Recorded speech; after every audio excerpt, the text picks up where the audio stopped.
Yasu Malagedo.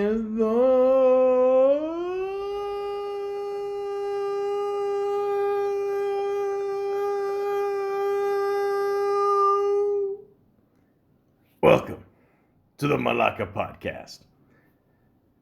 Series finale. What will happen on the last episode of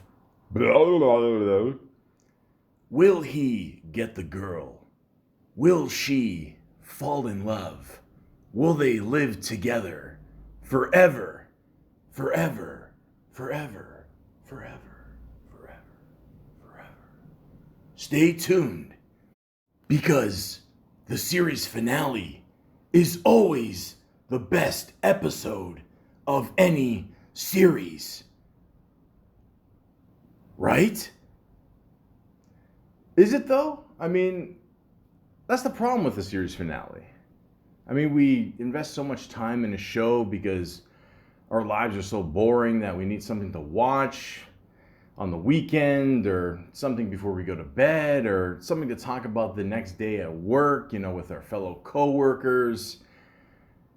And then we hope to ourselves that we spend so much time involved with these fictional, sometimes non-fictional characters, and we hope that the last episode really just leaves us satisfied, leaves us on a high note. Everything is solved, or maybe everything goes to shit. We don't know. But the one thing we should know, at least by now in today's society, is that the last episode of any series is not necessarily the best. We always think something bigger than life is going to happen. In the end, it's just the last episode. A lot of times we're very disappointed. We were hoping that something big would happen. Sometimes the characters just keep going on, and we don't know what's left of the show because the actual show has ended. We have no idea what's going to happen next for these characters. A lot of us think these characters are just going to die. And afterwards, life will just keep going on. Because what's the point of a show ending if the characters are still going? I mean, if the characters are still going, they might as well just have more episodes, right? But it gets too tiresome. You don't want a show to run its course. You want a show to give you a good story for a while and hopefully end with a good resolution or even a bad resolution, because that could be entertaining too. But you just want to have a kick-ass ending in the end. You hope that you invested all this time and something awesome happens at the end. It's like sometimes when you see a movie and the movie's okay and the movie's pretty decent, but at the same time you're hoping, worst case scenario, maybe it'll end well. Or maybe it's a great movie and you really want it to end really, really well. But in the end, you just want something cool to happen. Something that made you think to yourself, I did not waste my time with this TV show. Sure, I've wasted many moments in my life, but this moment I invested enough time in, and by golly, I want something cool to happen at the end. But a lot of times we're disappointed. And ladies and gentlemen, with the help of Wikipedia, the free encyclopedia, I'd like to talk a little bit more about this concept of a series finale. And it always has to end on a good note. And let's be honest, most of the times it just disappoints. But how did this all come about? Let's begin. A series finale refers to the last installment of an episodic entertainment series, most often the final episode of a television series. It may also refer to a final theatrical sequel, the last part of a television miniseries, the last installment of a literary series, or any final episode. So basically what they're trying to say is, that's it. Whatever you're watching on TV, could be a miniseries, could be a movie, could be a classic TV show, it's coming to an end. And to build suspense for this last episode, Maybe they'll prolong it for a few weeks. Maybe they'll wait a few years for the next movie. We don't know. But in the end, it's over. That's it. Finito. Hence, finale. That's all she wrote, folks. Now, the origins of television says here, most early television series consisted of standalone episodes rather than continuing story arcs. So there was little reason to provide closure at the end of their runs. Early series that had special finale episodes include Howdy Doody in September 1960, Leave It to Beaver in June 1963, Route 66 in March 1964, Hank in April 1966, and The Dick Van Dyke Show in June 1966. Now, back in the day, guys, I've heard a couple of these shows. Route 66, I have no idea what that is. But again, I was born in 82. A lot of these shows, they just ran every week. They would literally have a show for almost every week of the year. It wouldn't be like today where they just have 10 episodes, 12 episodes, 20 episodes. Maybe they air them every week. If you have a certain cable provider, such as Netflix, HBO, Showtime, they might air them every week, but they might just show them all in one shot. Who knows? There's so many ways to watch a TV series today. And at the end, they all get a final episode. Unless they get canceled, of course. But back in the day, they didn't care about that. They didn't even think about that. But certain episodes like these shows had a good little following. I do remember Leave It to Beaver and The Dick Van Dyke Show. It's parodied in a lot of things even today. Dick Van Dyke is still alive, still ending every day with a bowl of ice cream, according to the Conan interview I saw. But yeah, you know, they loved that show so much that, yeah, they gave it a finale.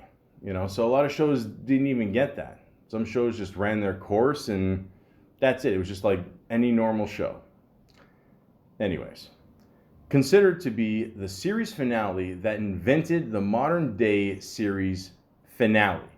In August 1967, I'm forever haunted by that fucking number. Anyways, final episode of ABC's The Fugitive, The Judgment Part 2 attracted a 72% audience share win broadcast.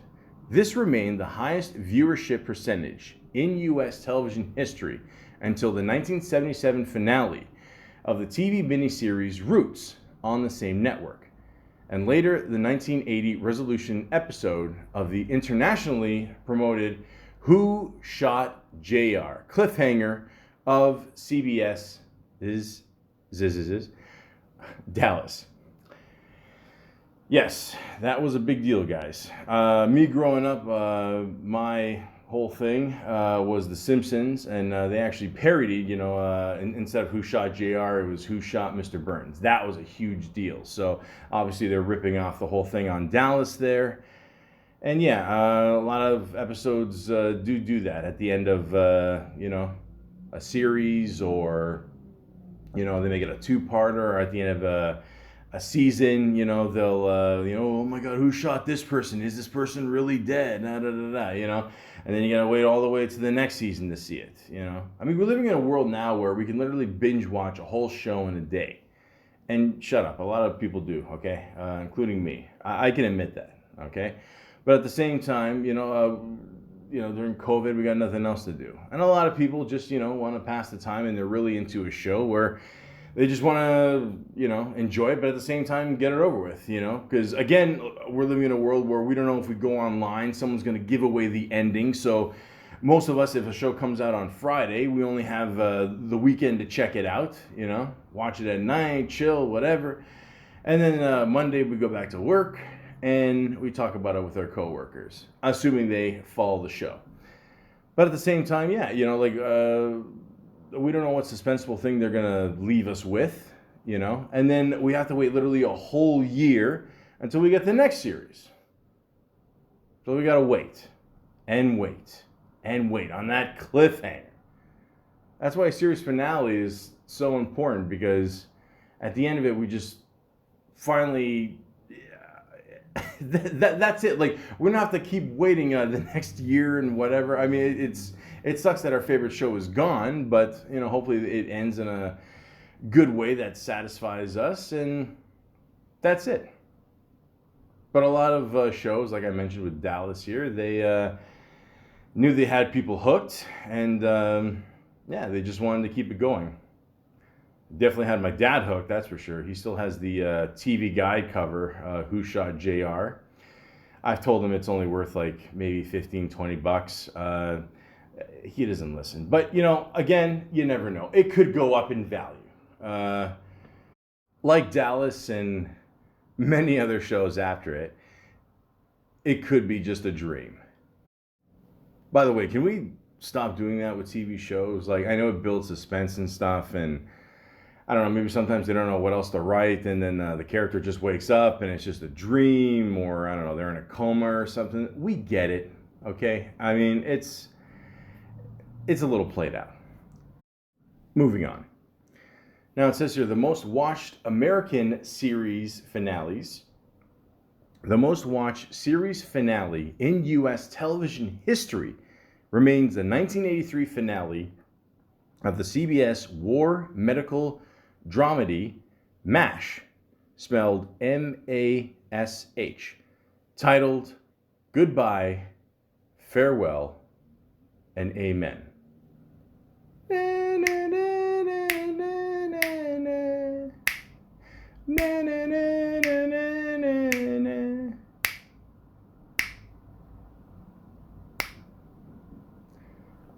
I don't think anybody snapped in the song. Anyways, great title, by the way. Viewed by 105.9 million viewers and drawing 77% of those watching televisions at the time. The finale of MASH held the record for most watched telecasts of all time for decades until 2010's Super Bowl XL IV edged it out with 106 million viewers, which coincidentally also aired on CBS. However, MASH's finale episode remains the all-time most watched US television episode, and so far the only single television episode in US history to be watched by at least 100 million viewers for a single telecast. Damn. Well, good luck breaking that record today, considering we have a thing called the internet. Yeah, even award shows today, I mean, they don't even do as well as they used to. Because, again, keep in mind, we didn't have the internet. We actually had to sit through a 4-hour award show for some reason. Somebody should tell everybody in the room that they don't need the award. They already won. But, it's crazy. I mean, you go online the next day, worst case, you miss it. You can see, the 5-minute highlights, basically the Cliff Notes version of the show. And this record will never be broken. Never. Unless somehow we lose the internet, which will never happen. But yeah, again, this show was huge, especially for white people. But yeah, this was a very big TV moment. You see here in the last scene that Captain Benjamin Franklin, played by Alan Alda, is talking to Captain B.J. Honeycutt, which is played by Mike Farrell. Sorry, I'm just looking at the cast here. What's his name? Gary Berghoff? I don't know. He kind of looks like George Costanza here. We're going to get into Seinfeld in a little bit. But, they're... Mr. Franklin here has got to take off here, and goes off in the chopper, and It appears that BJ here is going way too fast down the hill. He almost wipes out there. And then, he says he leaves him a message. And he's like, what? And then he goes in the helicopter and the music plays. And you see in Stones, he wrote out goodbye. If this is today, the show would just end in a text, saying peace. And that's it, But back then, I don't know, I guess nobody had a piece of paper or pen at least. But why don't you just tell them goodbye on the ground there? I don't know. I just could have saved some time there. They're on the ground. I don't know. It's not like he's Tom Hanks in Castaway there. But anyways, music.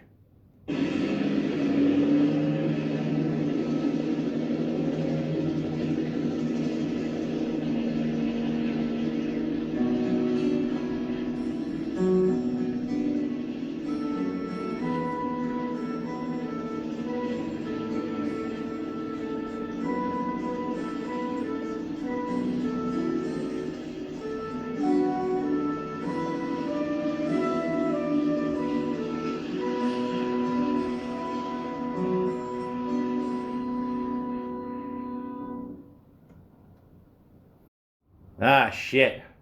Forgot my keys. No, he probably remembered his keys. But yeah, it's a nice little simple way of ending. You got the chopper going sort of into the sunset, maybe. Nice day. A little sad. The music there is, very simple. That's it. Again, you don't need a big explosion or anything like that. It's not a Arnold movie, and that's it. Sometimes the simplest thing is the best. Now it says here the second most watched series finale in U.S. television history is the 1993 finale of the NBC comedy Cheers, titled "One for the Road." Again, very good title. Norm! Well, I'm off. But, Sammy, can I let you in on a little secret? Sure. I knew you'd come back. You did? You can never be unfaithful to your one true love. You always come back to her.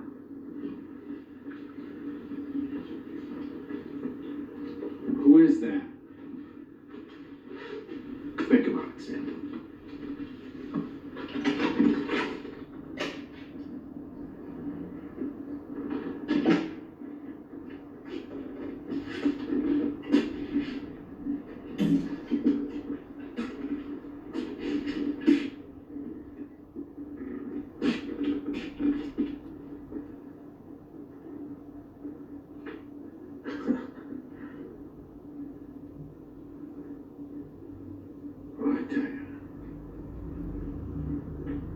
I'm the luckiest son of a bitch on earth.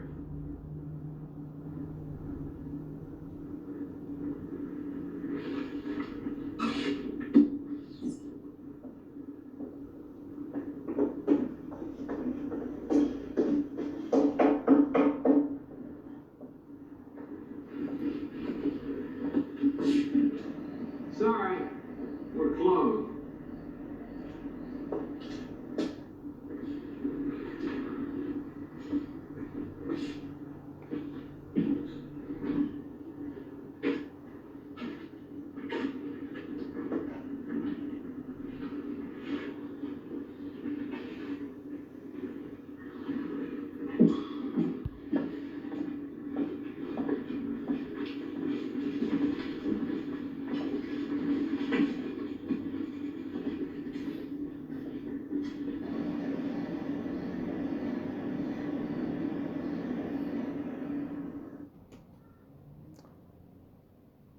And there you go, guys. Sometimes silence is key.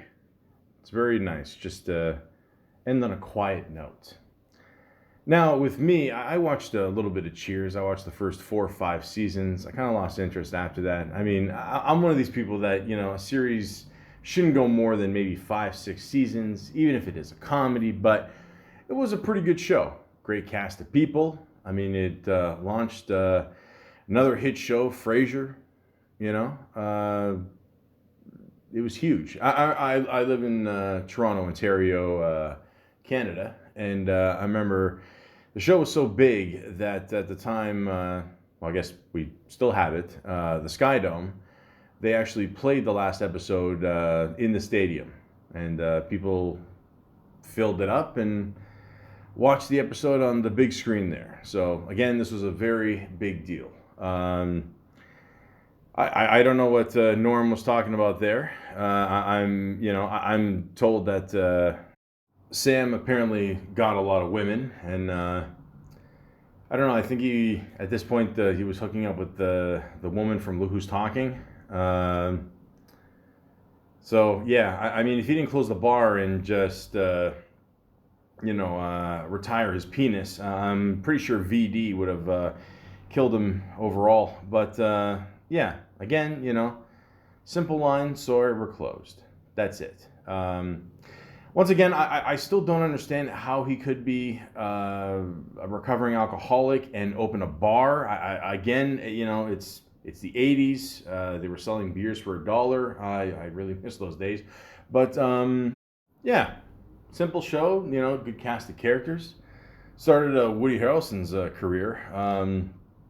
A story that I heard, I don't know, I watched that movie Grizzly Man. And the guy in that movie, apparently, it came between him or Woody Harrelson.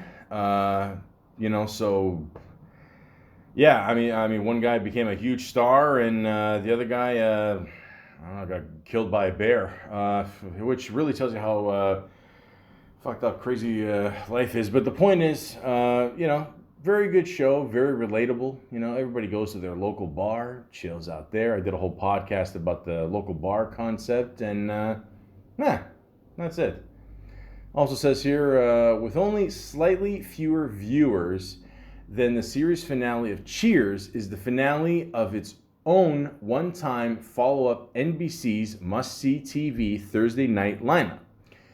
The absurdist NBC comedy Seinfeld, the third most watched U.S. TV series finale in television history, Seinfeld's controversial 1998 episode, The Finale, which every episode started with the word the, was watched by 76.3 million people, drawing 67% of all televisions turned on at that time. As the New York Times puts it, grazing Super Bowl country in terms of viewership. Now, most of us do remember the series finale of Seinfeld. I don't got to tell you guys, Seinfeld is by far one of the funniest shows of all time. One of my favorite episodes. I mean, everybody loves the Soup Nazi one. I mean, that's classic. It's like with The Sopranos. Everyone loves the episode of the Pine Barrens where Christopher and Paulie get lost in the woods. Like every great series has that one show that everybody loves. But one episode I love is known as the Menage a Trois episode. The actual name for the episode is The Switch. I don't know, that one just always gets me. I wonder if that would actually work in real life. But point is, that last episode, let's just be honest with ourselves, it's probably one of the worst series finales in TV history. Now, my theory is this. I'm sure when they were writing it on paper, they're probably like, you know what, we're going to get everybody back. I've always said with Seinfeld, what made Seinfeld so great is it's almost like the closest thing to watching The Simpsons, in the sense where you have like the immediate family. And by the way, when I say The Simpsons, I mean the first 10 seasons. I don't know what happened after, but you have the immediate family there, or in this case you have the four main people: Jerry, George, Elaine, and Kramer. Giddy up. And you have all these other great side characters. They don't show up in every episode, but if they're popular enough, they'll show up in an episode here, there, whatever. Or an episode will be more based on them. In Seinfeld, you had Banya, you had Putty, the Soup Nazi. The list goes on. You know what I mean? So they're probably like, okay, you know what? We're gonna have these people go to court. for some weird crime or whatever. I don't know, something to do with Good Samaritan or some shit. I don't know, fuck. But and then they had them all show up there. They all show them packing up their bags, and I mean that's it. It's. I think Putty even spoke at the end there. Like I think Elaine told him, Putty, don't wait for me. Okay. And that's it. They didn't do anything. It just, I mean, it looked good on paper, I guess, but not much of a story. That's it. It was funny that the judge was named Art Vandelay, after George's fake company there, Vandelay Industries. But and then it ended the same way it started. Like if you ever watched the first episode of Seinfeld, they're talking about the button or whatever, and didn't we have this conversation before? Did we? And that's it. I mean, it ends with Jerry doing stand up in jail, and I don't know. That's it. I mean, so I think we were expecting a lot more, but yeah, I mean, pretty much pretty much every other episode in that show is better than that last episode. I mean, it just, again, like I said, like it probably looked good on paper, but not much of a story. I mean, you had some of the people go on the stand there, like Babu and the Soup Nazi there. Didn't he go on there? Yeah, he got all angry and shit. That's his thing.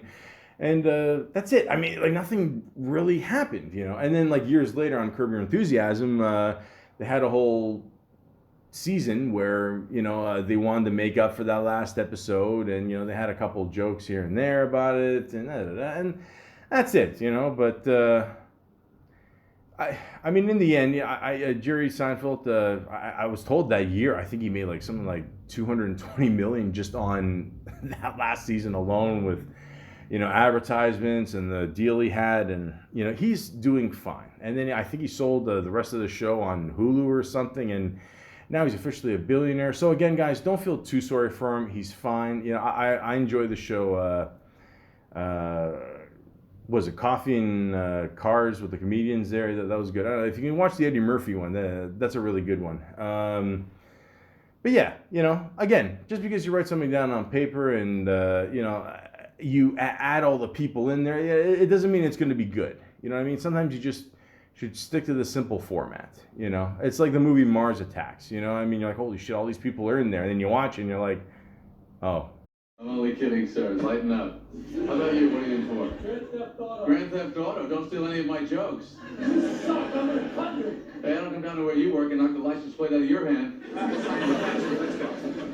All right. Hey, you've been great. See you in the cafeteria. Ooh, bring back the soup Nazi. There you go. No bread for you. Okay, so again, a couple things. One, at least Elaine didn't have to be a part of that. Second, at least they had Larry David at the end there. He was the voice in the background there. He a lot of people don't know this. He was the Frank Costanza's lawyer, the voice of the New York owner there. Again, there's literally any other episode you can watch of Seinfeld and just enjoy it way more. So, again, Jerry Seinfeld, if you ever hear this, which you never will, but awesome show. Not the best ending, but who cares? I mean, how many episodes did they make? Like, I don't know. Whatever. They made a good amount, So what? You had one bad episode. Who cares? Who cares? That's it. But that's my point, guys. Every series finale can't be perfect.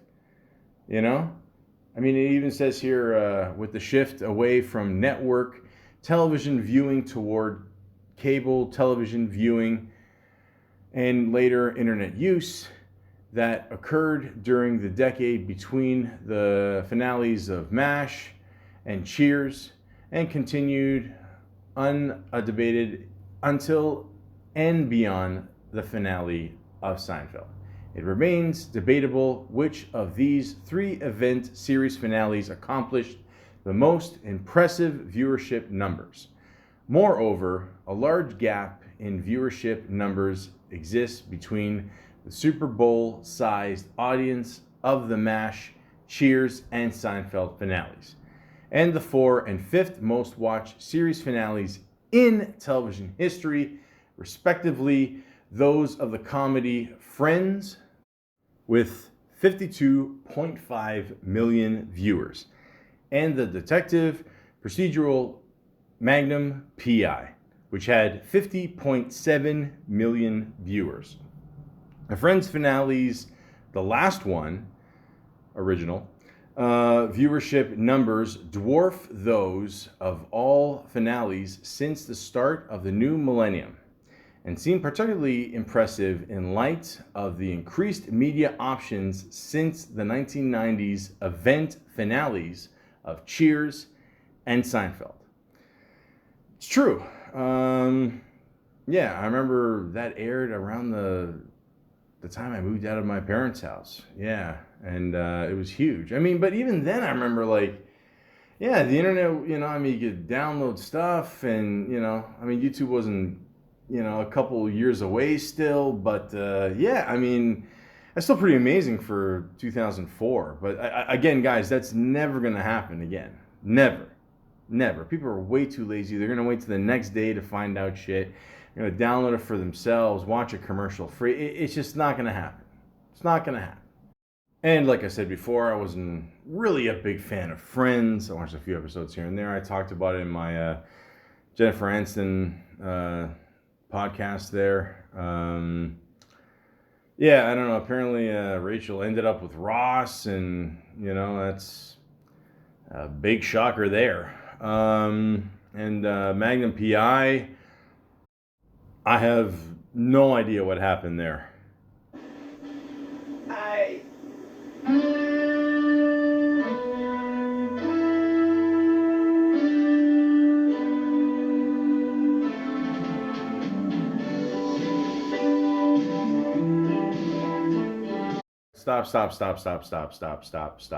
Stop.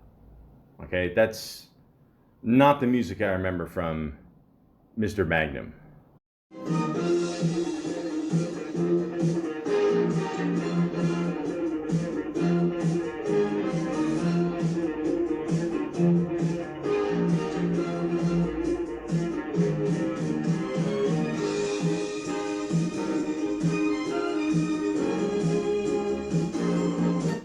Yeah! Teaching girls how to swim one mustache at a time. Tom motherfucking Selleck. Now, I remember watching a couple episodes of this show. I thought it was pretty cool. I mean, I remember that one part where they're about to arrest some people, and the one guy's like, "Cops? In a Ferrari?" How many people were dealing coke at this time and still having Magnum P.I. just in the background, as they, get the cuts on their thumbs? Just this show, again, very popular. So it, like I played the clip there before. I mean, it looked like they were at a wedding. That's what happens at a lot of series finales. Again, we gotta stop doing that, guys. I mean, we're doing this way too much. I mean, I get it. It's something they probably started in the 70s, 80s, Oh, let's end with a wedding. Oh, let's end with a happy thing. Oh, it's a big deal because then it's an excuse to get all the people together in one room and blah, blah, blah. Fuck off. Let me tell you something. On a side note here, Married with Children, 11 seasons. That's how they ended Married with Children, but that actually ended up getting canceled. I mean, technically it was a series finale, but then they had a lost episode after that. And I just want to say this: Married with Children is one of my favorite shows of all time. Great show. The Fox Network did not treat that show with the respect it deserved. And as what happens with a lot of series finales, you think it's the last episode of the series, you think everybody's in agreement, and technically, you get canceled. They didn't even have a wrap party for these guys. You know what I mean? So, like, how bad is that? I mean, do your research on Married with Children there. I mean, basically, it started the Fox Network. I mean, I don't know. Sometimes it sucks, guys. I mean, it's not good. I mean, they don't end up getting the biggest numbers or, the proper respect they deserve with a certain series finale. And, yeah, sometimes, it just just plain old sucks.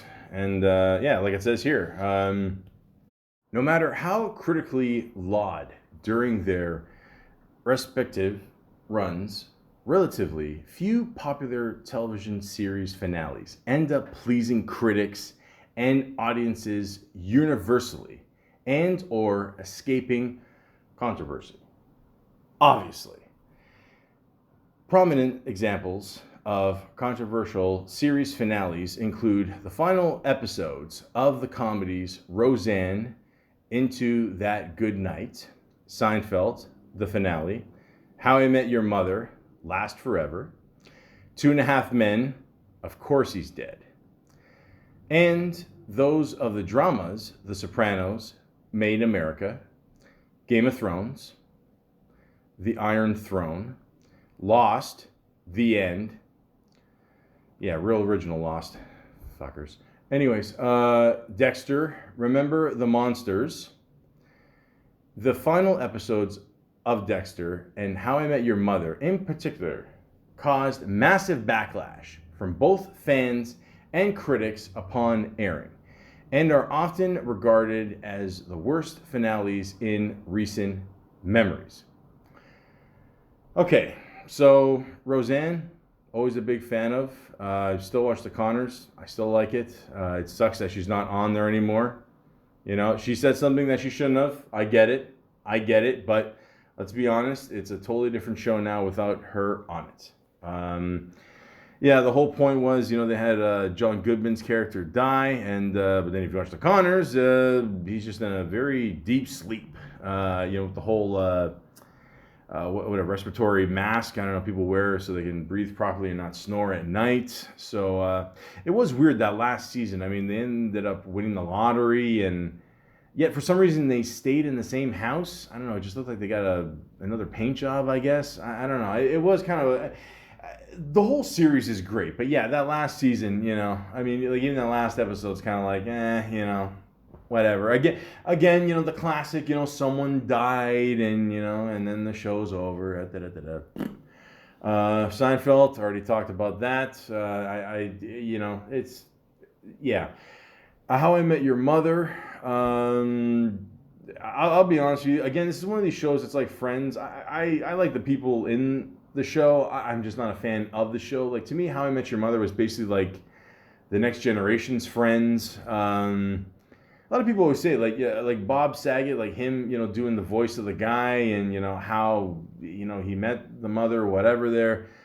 I mean, like why would he sound different? I mean, that's a very good point. I think I heard that on Family Guy. But yeah, I don't know. I don't know what happened. So just let me look it up on YouTube here. Where the fuck else am I gonna go? Okay, another wedding, eh? Okay, fuck. I mean, this was played out like even 10 years before this. I mean, again with the wedding, eh? Okay. What we got here? Next scene. I don't know. They're talking in the rain. Didn't The Notebook already do that? I don't know, that whole dramatic thing, you know. Ryan Gosling grew a beard and got her back. I don't know. I grow a beard, people throw shit at me. Okay, and then we have this one little part here where it looks like he's aged. I mean, he's slowly morphing into Bob Saget. America, America, this is you. Do, do, do, do. Oh, God. Anyways, okay, so he's talking to his kids here. First of all, let me just point out by saying this. He has the most random shit around his house and on the desk there. Like, he's got like a guy holding a samurai sword, a robot. I don't know what's going on here. Second, you know, okay, I get the whole joke. I tried to keep it short. Whatever, 9 seasons. Okay. Okay, so what was the point of Neil Patrick Harris then? I mean, like, why would he tell his side stories? Which, by the way, I also heard that the dude who created this series, he wanted to cast NPH. That's because I watch Harold and Kumar go to White Castle. That's why I can call him that. And yeah, like he got him. He saw him in that movie. Then he was like, okay, he's good for this show. And I don't know. Again, I think I learned that from Family Guy. I don't know. Family Guy teaches me everything. But yeah, so I don't know. Now he wants to go out with the aunt or something. He feels guilty because I don't know. The mother died 6 years ago or whatever. And I'm just assuming the aunt was one of the other women in the show. And I don't know. I also don't know why Hollywood at this point still doesn't understand that just because you put someone in a sweater and a little bit of flour in their hair, like all of a sudden they just become 90. I mean, listen, I was a fan of Mr. Rogers too, but you know, it's just not that simple. Now I'm gonna tell you, boys and girls, how I met my neighbor. Oh, shit, that was creepy. Another note I'd like to say here is I don't know. I almost feel like I'm watching that scene in Heat where Al Pacino and De Niro are talking. You know, there is a flip side to that coin. Um, like I don't know. Like, are they in the same room here? I can't tell because like you never see them together, the two kids and the father. I don't know. It's almost like they're in a Zoom meeting or something. I don't know. Like, is this like? Actually, you know, now you think about it. I mean, did they predict the whole COVID thing? I mean, is COVID still going on in the way distant future here, or oh shit, whoa. You know what? I no, this is too much to think about for a Sunday. So yeah, he decides to call her, and you know she has two dogs. No, three. Wait, one, two. Yeah, three dogs. It's kind of a red flag there, you know, if you know somebody single has more than one pet. But oh no, wait, it's four dogs. Okay. Okay, so I'm just watching this as we go along here. God, there's so many red flags here. And not just the four dogs. I'm talking about this whole thing here. Okay. Okay, so they're trying to say in the future everything is just automated by voice. Okay, I get that. Like they're playing like kind of a romantic song in the background or something. I mean, it's kind of like the ending of a you know shitty '90s romantic comedy. I mean, fuck. So basically, it looks like that the woman that was in Wolf of Wall Street there died, and then now he's going after Lois Lane, who I don't know. I found that before from a couple clips. She's apparently Canadian. I don't know. They always make fun of her being Canadian on this show. Guys, I've watched like 2 minutes of this finale.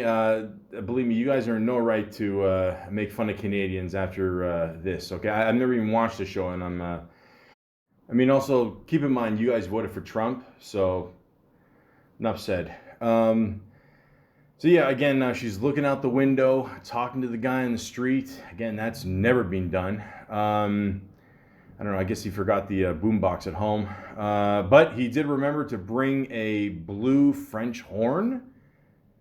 Keep in mind, I didn't watch this whole episode or anything of the series, just a couple clips here and there, so I don't get this reference. And then it ends with the text on the screen, How I Met Your Mother. Just in case you forgot what show you were watching. Yeah, wow. I never even watched this show, and I think this is horrible. The only way they could save this ending is if, like, they turned off the music in the background there. He bends over, he takes off his pants, and literally shoves the horn up his ass and starts playing it. I think that is an awesome ending. Worst case scenario, it's funny.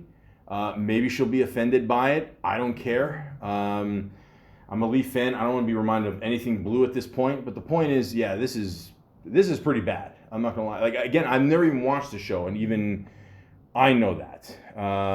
So yeah, I hear you guys. This is bad. This is ruining my Sunday.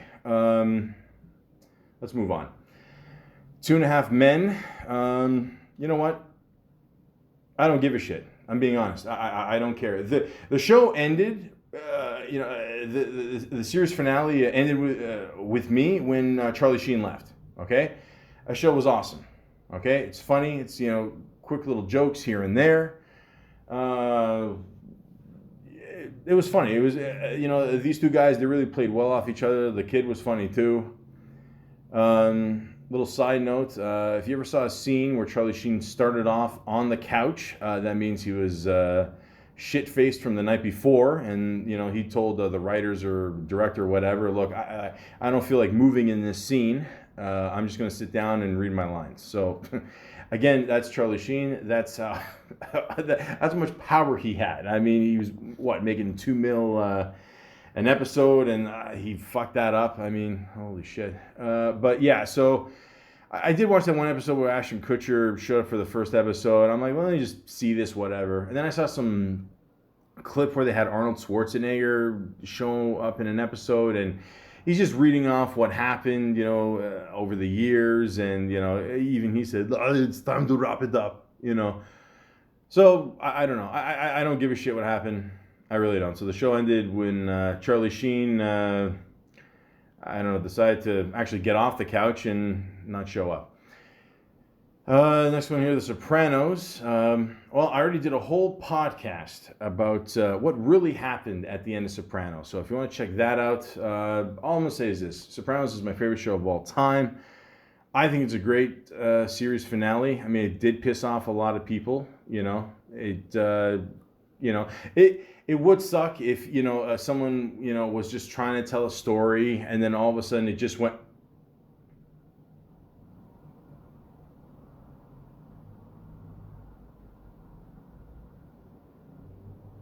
Exactly. So, a lot of people didn't get that. I just assumed that, at first, like I said, I thought the cable went out. Then, I was like, no, he can't be dead. Then I thought to myself, you know what? David Chase loves to fuck with his audience. He already had the big shootout scene in the last episode before that.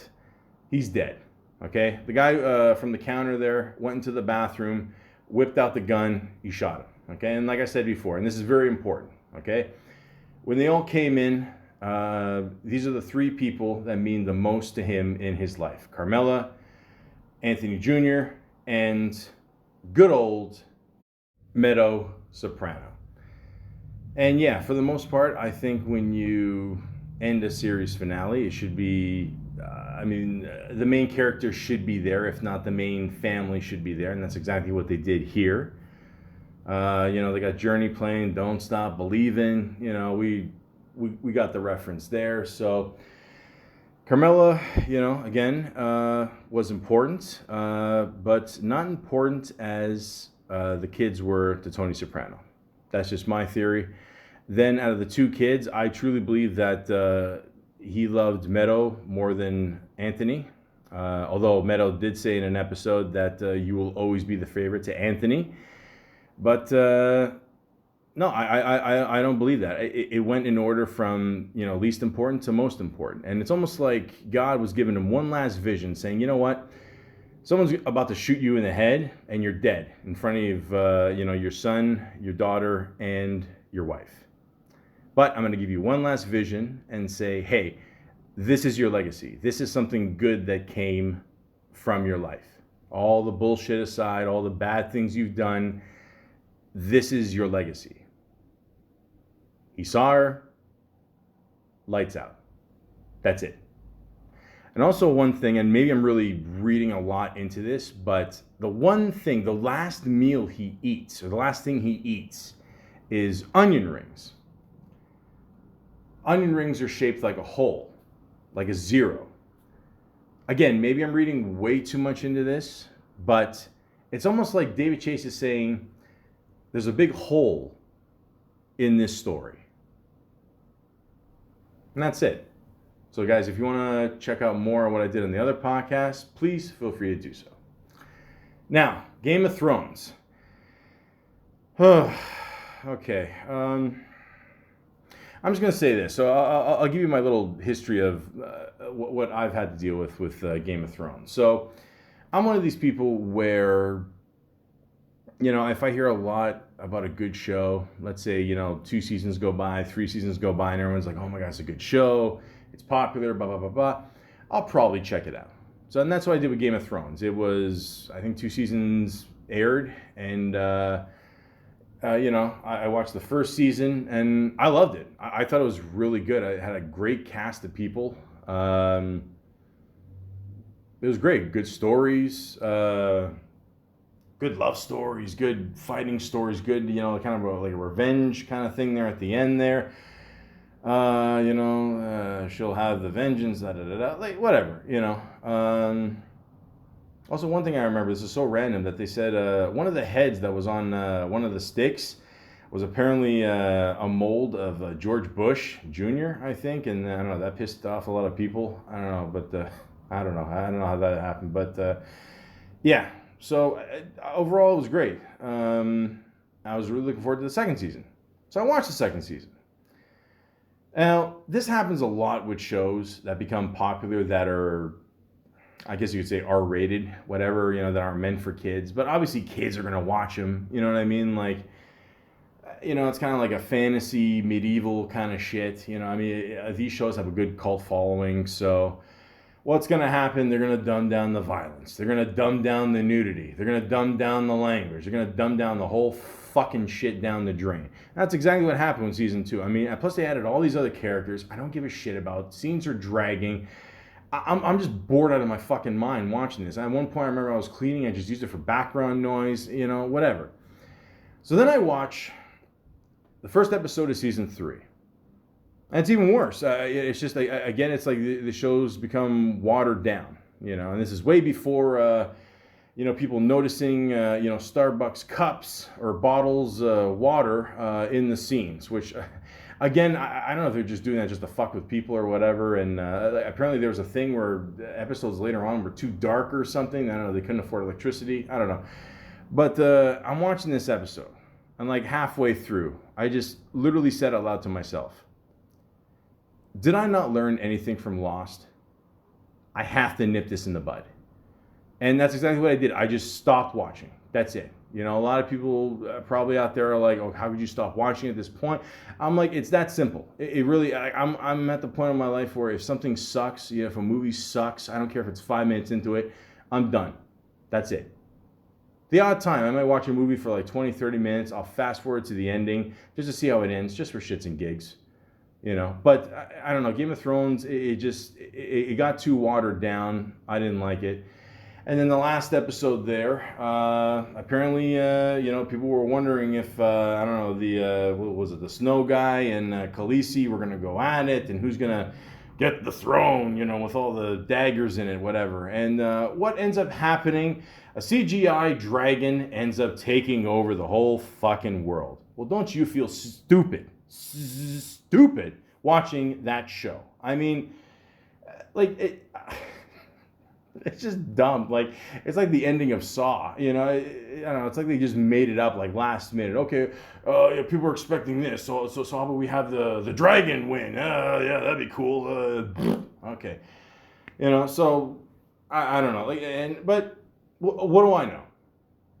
What do I know? I don't know. Apparently, I don't know, a lot what people know as well. I don't know. They didn't like it either. So, yeah, but I don't know. They're going to keep making this show. They're going to keep making, other ideas from the show, I guess. Money, money, money. So, yeah, there you go. And speaking of Lost, which is the next show, I'll just tell you this. I tell people all the time, like if someone asks me, like, what is the biggest regret you have in your life? I say right away, watching Lost. Those are hours I'm never going to get back. The first season, again, was great. Although I did notice you did kill the Canadian actor right away in the first episode, which, I'm just pointing it out, okay? But the point is, great show. The first season, okay? The first season, they had something, And again, I have this theory that a lot of times they just, somebody will have an idea for a show, and they're like, okay, this is good. Maybe it'll get picked up, maybe it won't. If it does, we just make it up as we go along. And that's basically what they did.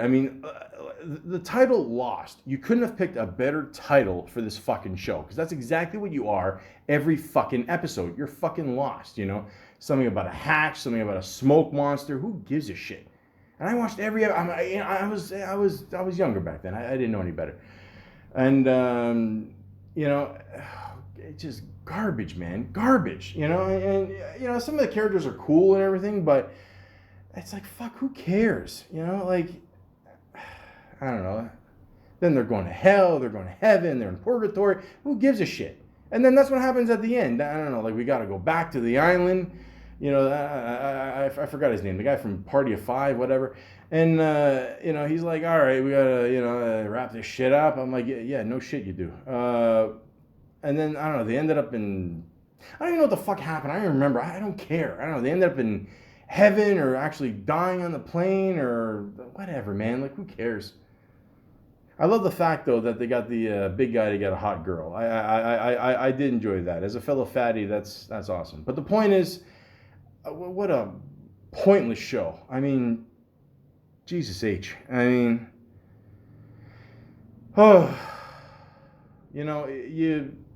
again, this is proof that you stay with a show for a long time, and it doesn't mean it's gonna get any better. It's just gonna get worse and worse and worse. There's, sometimes that. In this case, we should have known that. That's just the way I feel. A lot of people love Lost, and I don't know. I don't know what the fuck do they know. But anyways, horrible. Dexter. Okay, great show. Great show. The first 2 seasons, that's it. It was just meant to be a miniseries. That's it. And it ran for 7, 8 seasons, something like that. I don't know. It was kind of up and down for a little bit. They had episodes there where they're like, it's okay. But for the most part, the show was good. It was entertaining. They had, certain bad guys like John Lithgow. I mean, I've always said this about John Lithgow. The guy's funny, but he plays an awesome bad guy. If you don't believe me, watch Cliffhanger. But yeah. That ending, man, it was just fucking horrible. First of all, like, I get it, it's Showtime. They can't afford, Steven Spielberg special effects. I get that, but I mean, that, whatever, tornado, wind, water shit at the end there where, like, he's going off in the boat, and I'm like, I don't know what the fuck that was. I mean, it looked like, I don't know, it looked like one of those, like, first PlayStation games or something. I mean, come on, guys. Step it up. And then he ends up in Canada. Again, a Canadian reference. And I think he did, didn't he? I don't know. He became a lumberjack or some shit. And he's looking in the camera. He grew a beard. Like most Canadians do.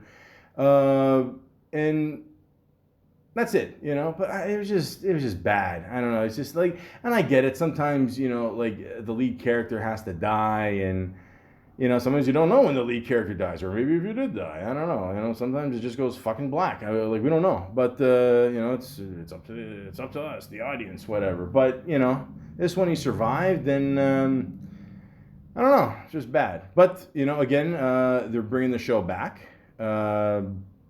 It's one of those just, I think they're saying only 10 episodes. But again, they said only 2 seasons for the first time it aired. So who knows what's going to happen? Maybe it'll, we'll get to see a serial killer, at the nursing home. I don't know. Who knows? But just learn from that last episode, guys. It was just, it was big disappointment. Big disappointment. I remember went to work after, and we were talking about it, and it was just, we all had a very sad shift. So, yeah, it happens, guys. What are you going to do? Anyways, certain endings have proved extreme divisive among viewers immediately on airing, leading to extensive discussions online, but ended up being generally lauded by critics. And that's the point, guys, I also want to bring up, is that a lot of times we watch a last episode of our favorite series, or just one of the many shows we watch, the series finale, if you will. And a lot of times we think it does suck, and a lot of times it's very disappointing, but a lot of times it's not even because of that. It's just because we're just still in shock that the show has ended. It finally hit us. Like, we've been, reading this book forever, and then all of a sudden we read the last word, we close the back cover, and that's it. Maybe we were expecting this huge ending, and maybe we thought, oh, okay, maybe there's gonna be a few more pages, maybe just a few more episodes, and it's just gonna keep going, and it doesn't. That's it. It ends, and then like we're disappointed. But again, it's got nothing to do with us sometimes. It's just hard to admit that the show is over. Maybe it didn't end the way we wanted it to end.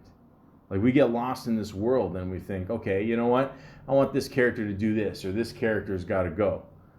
It shouldn't end so perfectly. This person should, end up with this person, and it's unpredictable.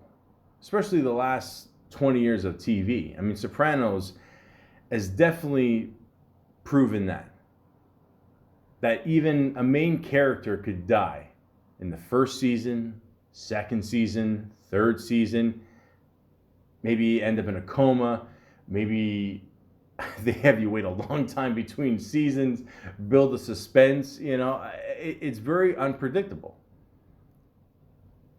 It's crazy. Like, it really is. And, we finally get that last episode, that series finale. And we're disappointed. But we're not disappointed because the show's wasn't that good. We're disappointed because it's over. But yeah, let's be honest. I mean, a lot of times we are disappointed because it kind of sucked. So, there's lots more on Wikipedia I could read, but I think I covered a lot of it. But I just want to review a couple more shows because I only expected this podcast to be like a half hour, but surprise, surprise, I went over. So, let's review a couple shows that I watched over the years, and I'm trying to pick a couple of popular shows, a lot of people watched. Maybe you were happy with the ending, maybe you weren't. I don't know. So let me just give my opinion. So one of the ones I see here is House. Hugh Laurie. Phenomenal actor. I mean, the guy did such a great job on that show. Unfortunately, very shitty last episode. By the way, guys, I'm going to give away some spoilers. I've already been talking for an hour, and now I'm saying I'm going to give away spoilers. But anyways, what are you going to do? But anyways, so this last episode, I don't know, there was a fire, or he faked his death or something. Yeah, again, that's never happened before. Ever. Guys, we got to stop this. The wedding shit, the faking death shit, I don't know, the neighbor ended up with the husband there, and then he changed his mind. I don't know, fuck, it happens. But this ending was horrible. Great show. So it's almost like a dramatic Seinfeld in the sense where it's a great show, but that last episode was fucking horrible. The Wire, a lot of people love that show. Me personally, like I said, I always liked the first two seasons. You could debate which one is better. A lot of people like the later seasons too, but I thought the third one was okay, and I thought the fourth and fifth one, it was okay. It just wasn't as good as the other ones. But a lot of people didn't make it to the fifth season, including Omar. I don't think anybody really saw that coming, eh? I mean, the kid just comes in the store and shoots him. I mean, just some, it's random. That's it. Like, you live this life, it doesn't end well. You either more than likely one of two things. You'll end up in jail or you'll be dead. That's it. Plain and simple. So, as in the words of Bobby on Sopranos, you probably won't even hear when it happens. In this case, you won't see when it happens. So, I don't think that happened in the last episode. I'm trying to remember because I haven't watched the show in a while. But I do remember one part in the last episode. The one guy there, I remember he had a good line, He's like waking up the guys early. And obviously people have said this line before, but, the early bird gets the worm, man. That was great. So, he ends up not going to jail. He ends up, getting off the streets, not dealing drugs. That's a good thing in life, because again, there's not a a good life rate, for this profession. And if you can get out of there, have a little money in your pocket at the same time, yeah, absolutely, you should get out of it when you can. So, but the crazy thing is, like, when you're like, you can't get that instinct out of you. Like, if you've been born into this life and you've been doing it for such a long time, you just can't get it out of you. And the scene I love is when he's at the party, and then at one point he just leaves the party. He goes back on the corner. He just talks to the guy, starts beating the shit out of him. Everyone runs. He just looks around, and he just gives a look like saying, like, I'm not going to go back to this, but I could if I want to.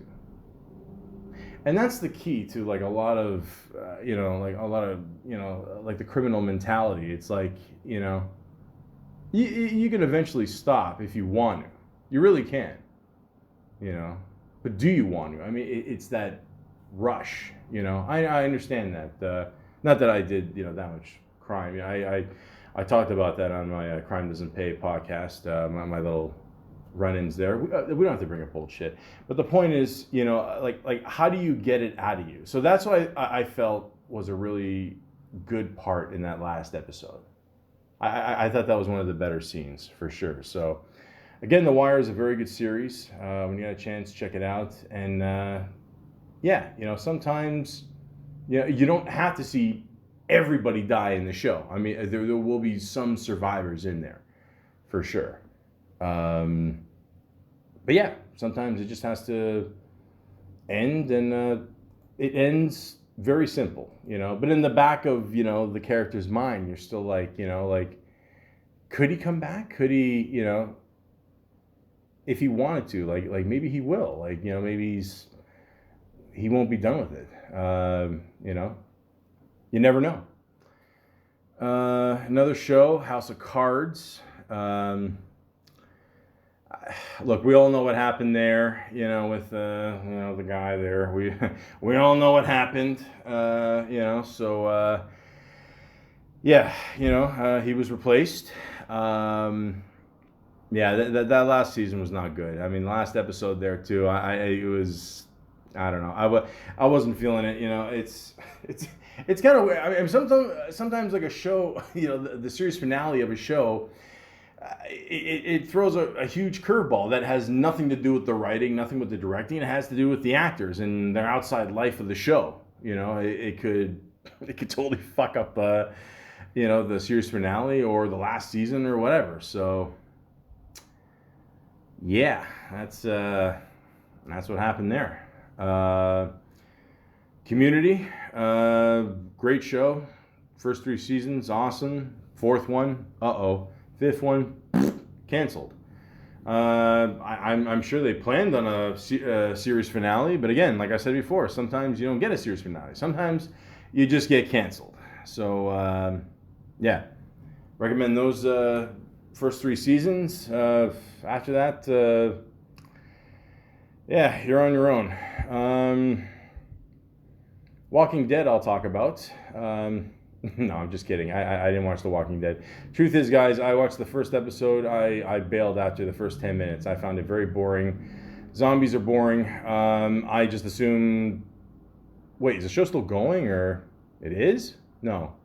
Is it? I don't know. Whatever. You know what? Sometimes you can just predict how a show is going to end. All right? So let me paint a picture here. Let me guess. A lot of people have died. Some people died because of a bat that had a lot of spikes on it. So either one of 2 things is going to happen. Either they're going to survive, or the zombies will kill them. That's my prediction. There you go. Other shows I never watched, The Shield and 6 Feet Under. I never ended up watching these shows. I heard they were very good shows. Even the way they ended were really good. Very satisfying ending with this 6 Feet Under. It's a good series. I might just check that out. I think that's the one with Dexter in there, right? Yeah. Not the actual Dexter, but the guy who played him. What was his name? Michael C. something. I forgot. Michael C. Hall? No. Is it? Yeah. No, Michael C. Hall's the guy from Breakfast Club, isn't it? No, I'm thinking, no. Whatever. The point is, it was a good show, and I was told it ended very well. Very satisfying ending. The Shield as well. I heard very good things about that show. I heard something that he, I don't know, ended up back at a desk job, whatever. And I don't know, from what I saw, the clips I saw, he was not meant, that mentality is not meant for a desk job, so, but, so sometimes you're like, shit, it should have ended with him in a blaze of glory there, or guns a-blazing, or whatever you want to call it. But yeah, sometimes it doesn't work out. Sometimes you just end up basically back where you started. A full 360 for a series finale sometimes. I'm just assuming most cops start at a desk and stuff like that. I mean, like, listen, we're in school. We all start at a desk, okay? And then from there, we got to get the fuck up and do shit on our own. So, Boardwalk Empire, excellent series. Basically, a lot of the people that created Sopranos ended up doing this show as well. The last season, I had a feeling that the show didn't have as great of an audience that Sopranos did, but at the same time, they still wanted to end it really well. So they did kind of like a Godfather 2 thing. They went in the past and showed how he started the business, and I don't know, that guy got to like Omar, basically. Someone younger shot him, and but again, this is based on a true story. So again, guys, you live this life. I mean, but that's why we love, like, all these gangster shows. It's because, like, we love seeing, like, what actually happened in real life. Like, even if a little bit is exaggerated or whatever, but, like, it's just, the whole roller coaster concept, the fear of being in danger without actually really being in danger, so we get to live through these guys, and, but again, there's no happy life after this. More than likely not. It's either, again, in jail or you're going to die. But sometimes a character is just laying there and you don't know if he's going to die. More than likely, he probably will, but you don't know that for sure. And this is the case with Breaking Bad. So that series finale, I thought it was pretty good, pretty satisfying, You see the kid take off there, and well, you kind of know what happens because they made a movie years later on Netflix. You can check it out. So that continues the story there. But still, even at the time, you're like, what's going to happen to him? Who knows? But then you got Walter White, played by Bryan Cranston. Did a phenomenal job with this role. He did such a great job with this role, apparently, that Anthony Hopkins wrote Bryan Cranston a personal letter saying how well he did in this part. So that's high praise for sure. And you've seen what he can do in Silence of the Lambs, so you just want to keep him happy. But yeah, seriously, phenomenal job. But yeah, at the end of the episode there, you see him lying there. He's not pronounced dead yet. You don't know. The show stopped when the mid 2010s, so I mean, I guess they could still make another Breaking Bad. I mean, I never heard of any, rumors or anything that they're going to revamp the series or nothing like that, or I don't know, who knows? But again, sometimes it's like Sopranos. You don't know for sure what happened. Although this one, you definitely get more of a visual of him lying there, just wondering, like, is he actually dead, or I don't know. It's for you to decide. Sons of Anarchy, great show. I'm going to be honest with you, this is one of these shows where I watched every single episode, and if you gave me $1 million to name, like, the top 10 characters, I couldn't fucking do it. But again, great show. Main character, Jax, that I do remember, obviously. You're not going to forget a guy who's in a motorcycle gang who wears white chucks. But anyways, So at the end of the episode there, he's just, he knows what's going to happen. He, puts his arms out like he's Jesus and just goes right into the truck, driven by Michael Chiklis, who was in The Shield, like another Fox FX show right there. So, there's a good chance he probably will not survive that. Sometimes you see someone lying there after a gunshot. You're like, okay, more than likely he's dead, but maybe there's some kind of mystery there. But now you're like, okay, yeah, he's probably dead. But now I heard just a little while ago that apparently they might bring back the show. So you're like, okay, is it a remake? Is it a reboot? Do we find out that Jax is a blonde Superman? We don't know. So I mean, again, we're gonna have to see what happens there. But sometimes it's a little over dramatic. Like I love they're playing the song and he just puts his head in the sky and that's it. I'm done. That's it. Like he knows he's fucked. So that's it. What are you gonna do? Another show I grew up watching, The Fresh Prince of Bel-Air. For the most part, it was a comedy. I mean, they had their serious episodes. The one where Will was dealing with his father coming back, and that was pretty emotional. But for the most part, it was a comedy, And, of course, Will lied about getting a place, and, he's just saying he's fucked up and whatever. And, like, if you really see, like Will Smith, I mean, the way he played his character on The Fresh Prince. I mean, you start off as a teenager, a guy that just did not give a fuck. I mean, he really didn't, Like, there's the one scene where, I don't know, like him and Uncle Phil, rest in peace to James Avery, by the way. He was great. He was also the voice of Shredder on the original Teenage Mutant Ninja Turtles, which I didn't find out till years later, But then there's scenes in The Fresh Prince where he gets mad and you can hear it in his voice, like, I don't want to even hear you breathe, So he's awesome. But yeah, like they were arguing back and forth, and he's telling Uncle Phil, "You got soft, whatever." Da da da. And of course Uncle Phil puts him in his place, but then like years after that, you could see like he's still a silly guy, but he's absolutely matured. After that, okay, so what? You didn't find your dream place in L.A. If you're on a budget, trust me, it's probably hard to do that anyway. Not everybody's living on the strip there. So, and then they just ended with, them closing up the mansion there. Of course, Carlton forgot something, or of course, I always thought Carlton was one of the funniest guys. Fonzo Riera, that guy's awesome. I mean, that guy can sing, act. He's a real talented dude. But anyways, I mean, the whole cast is great, and that's it. He's just flips the switch off, lights out. That's it. Sometimes you just need something simple like that. It doesn't have to.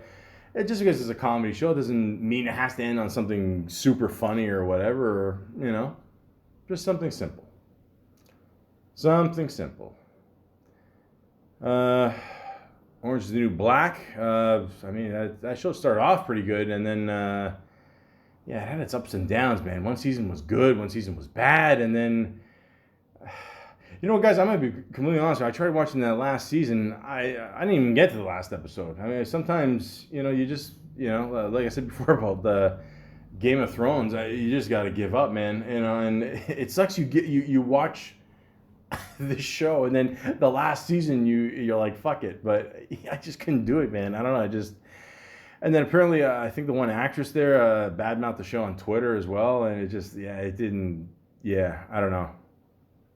I don't know. Does anybody know what happened? I don't know. Shameless, great show. Lasted a lot longer than I think people thought it would. The way it ended, really simple. I think a part of us did want Frank to actually live, but again, you can't have a character like that and just have him live. You just can't. It's just it's I mean, the guy's cheated every fucking thing already. I mean, so yeah, you had to, you definitely had to have him die. And he left a nice little note to everybody there. Well, sort of a nice note to some people. And yeah, that's it. I mean, sometimes you're like, yeah, there's the main character's got to go. I mean, it looks after what, like 11 seasons, it looks kind of weird if this character is still there. So, Californication, great show, especially the first couple seasons. I mean, the show got more, I don't know, kind of silly, I guess. Like as it went on, it wasn't as serious as the first couple seasons, but still a good show. I'm not gonna lie to you, they could have done one more season. Instead, I think the creator did that show White Famous with Jay Farrell. I love Jay Farrell, don't get me wrong.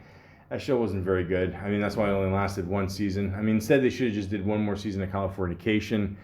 Even David Duchovny said they shouldn't have had him lived at the end there.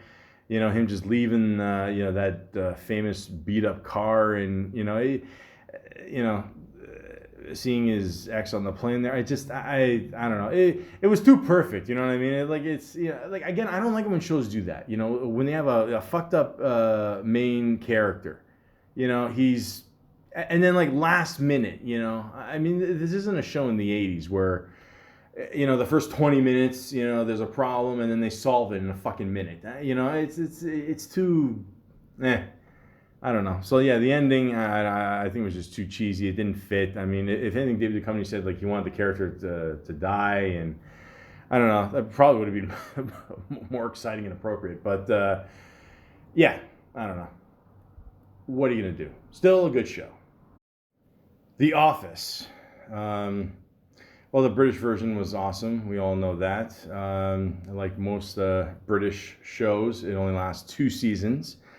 Why? Because that's all you need. I mean, I don't know. You have to drag it out like every American show. I mean, sometimes it works out, sometimes it doesn't. But 9, 10, 11, come on, guys. I mean, like we're gonna get tired of the characters here. But anyways, money, money, money. The Office, the American version. I mean, I'm not gonna lie to you. I think that last episode was when Steve Carell left the show. It was funny though, because like you don't even think like all these people are mic'd. So he's at the airport there, and then he takes off the mic. Because the whole show is done documentary style, just like the Trailer Park Boys. And yeah, it's It was funny and sad, like, because like he took it off, and I think he's still talking to, and like nobody can hear him, whatever, right? So, because it's always just about him, So I thought that was a nice exit for the character, and I mean, I guess they play off the success of Ed Helms in The Hangover. There, I think Ed Helms is funny. Don't get me wrong, but I mean, that was it's a big shoe to fill without Steve Carell there, for sure. And then this one, they ended on a sweet note. They're happy with their job. They put the picture on the wall. What more do you need? That's okay. It's fine, I guess. I don't know what to tell you, But again, some people don't even make it to the series finale because, they bail when, I should have mentioned this before, with 2.5 Men. I mean, to them, once a main character leaves, it's pretty much over. So, but yeah, I mean, The Office, for the most part, was a pretty funny show.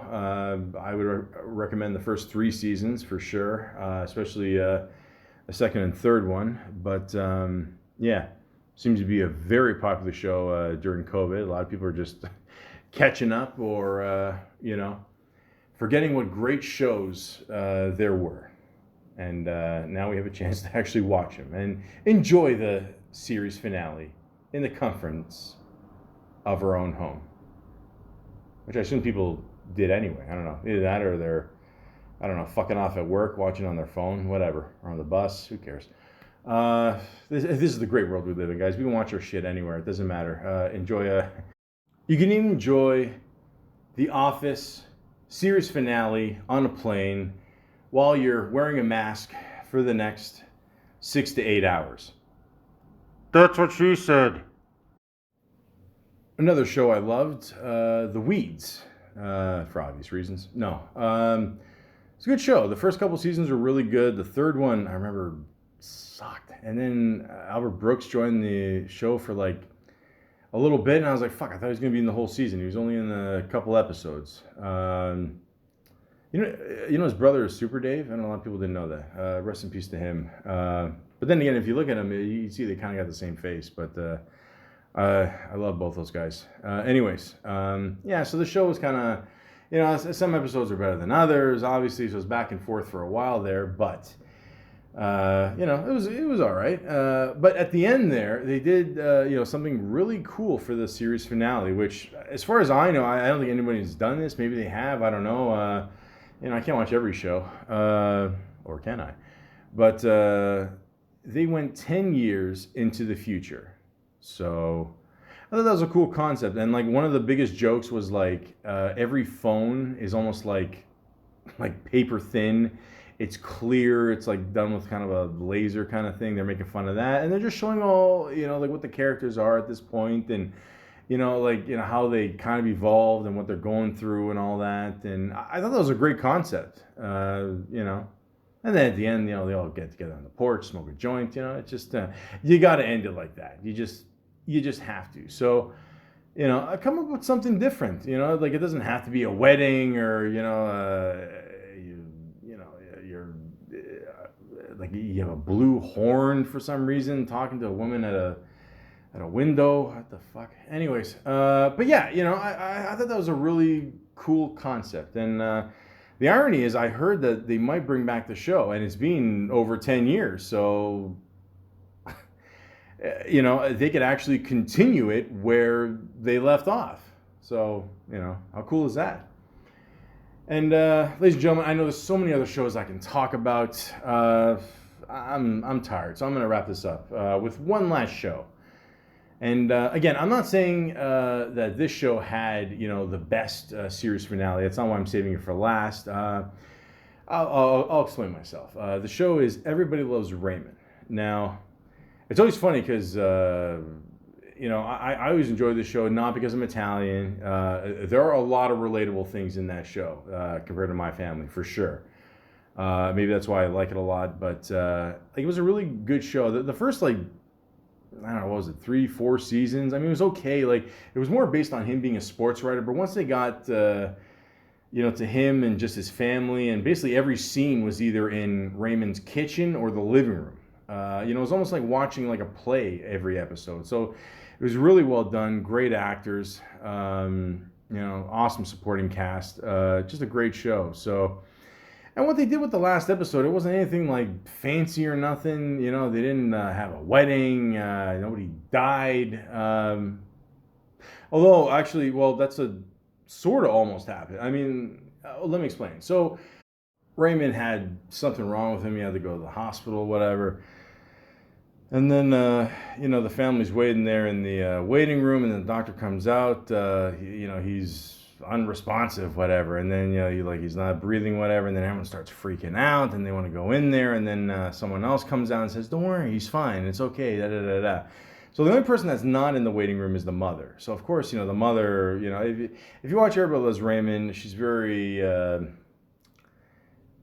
she's not nice at times, let's just put it to you like that. And well, neither is Deborah, but then again, you know, Deborah gets treated like shit from the mother, and then it's a whole fucking shitstorm. But anyways, you know, they're trying to keep it quiet from her, and then, you know, everyone's kind of like reflecting and like, oh shit, like what if we did lose him, and then the father, you know, they live across the street, you know, because yeah, apparently that's, you know, that's just the way it is.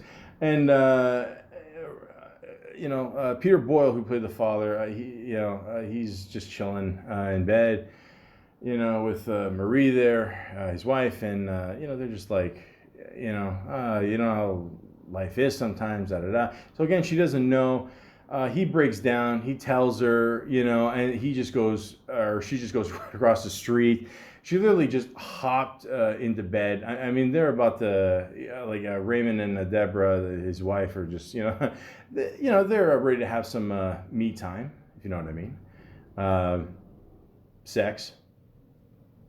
I don't know why I'm censoring myself at this point of the podcast. But anyways, yeah, so she just jumps in there. So, nobody wants to have a boner in bed while their mother is, hugging and kissing them, and, of course, Deborah, says, it finally happened, and like Raymond's freaking out and, so it's a good, funny moment. And then the show just ends with like just everybody just chilling in the kitchen, just relaxing, having a good dinner or no, was it breakfast or lunch or it doesn't matter. But the point is, they're all just, they're all together as a family, and that's it. Just something simple. You know what I mean? Like Ever Lives Raymond I always loved because, like I said before, like every episode was just like a mini play. I mean, they did it so well, And they figured for the last episode, we're just going to do the same thing. We're just going to have, something that happens, whatever, a problem, and